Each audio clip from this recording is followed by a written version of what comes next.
Everyone. I wanted to jump on here real quick and make a another recap video, kind of like I did on yesterday's Do Now, about the yellow fever questions that you all finished, or most of you finished. It's still due today, so don't worry. But I did read through everyone who already turned theirs in. So I just wanted to sum up a few things, talk real quickly about a few key points from the questions that I want you to really remember and to kind of think about. And yeah, so one, I do want to say that I am super excited that every single one of my honors kids answered on the Google form yesterday that they would really like to do live readings when we start to read the book, which makes me so happy, so incredibly happy that you all would be interested in doing that, because posting videos and messaging on Google Hangouts is fun, but there's nothing like that face to face, being able to read to you guys and being able to, my dog is snoring, I'm sorry. Shh. And being able to discuss things like that with you. Excuse me. Okay, moving on. So, one, yellow fever is transmitted by mosquitoes and only mosquitoes. You cannot get yellow fever from just being next to somebody, or it's not a person to person contact transmitted disease. You could only get it from being bitten by an infected mosquito. So that's number 1. The video talks about I'm sorry, let's jump to the vaccine. So there were a handful of people that put that there wasn't a vaccine, but there is. Now in 2020, there is a vaccine for yellow fever. You may not know about it in America because we're not required to get it because it's not common here, the disease.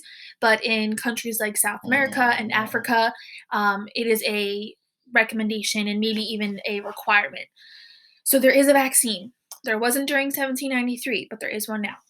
So the video talks about the conditions of Philadelphia during the 1700s, during the epidemic. Some of my students were putting that it was a very busy city and it was very bustling and there was a lot of people living there, which is very, very true. Very true. But the one thing I wanted you to really kind of take notice of that the video talks about is the conditions of the city, and the conditions were that they were basically gross, that they were disgusting, that there was no type of sewage system, there was no type of waste system.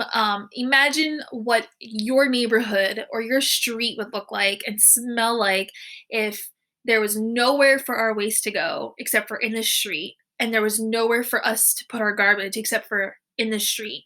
Think about that and think about how disgusting that would be. That's how Philadelphians lived during this time, because they worked so much and they were building this city so quickly that they just didn't those types of things just didn't matter to them, or they didn't see it as a problem. So there will be references to things like that in the book when we start reading. So just understand that that was the norm. Okay, that was the norm for that for Philadelphia during that time, was unsanitary conditions. Um, there were a lot of different theories that different physicians kind of had about how the yellow fever came to be and what causes it and how to treat it. And we'll definitely hear more about that in the book. I didn't want to get too involved in the details of who said what and who said this, because there will be a lot of references to that in the book and it'll be easier to understand because they simplify it a lot. But there were all kinds of different theories. You have to remember this was hundreds and hundreds of years ago. There was not a lot of knowledge about just health and medicine in general. So there was just a lot of questioning and not really knowing and things like that. So, one last thing. A lot of you put in the last question that asked you to note anything that you thought was interesting in the video or on the CDC website. And a lot of you did put that you thought it was interesting how the physicians in 1793 thought that African Americans were immune to yellow fever, because getting they weren't getting sick at all, and they weren't getting as sick as white people. But you have to remember that there wasn't a lot of African Americans living in Philadelphia during that time. So because their population was much smaller than the whites, obviously their numbers are going to be lower because there's just not as many of them. So there's not a lot of them to get sick because their population was a lot smaller.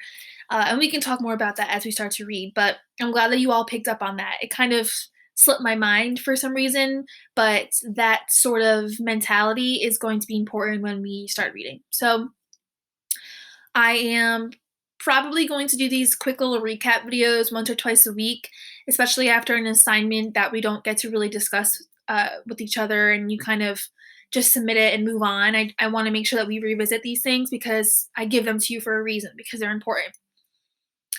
Yeah, so it's Feel Good Friday, and I hope you guys have a really great Friday and an awesome weekend. I look forward to next week when we start the book. I'm really excited. We're probably going to do a live reading on Tuesday to start us off for chapter one, and I look forward to it. Bye. Say bye. She's sleeping.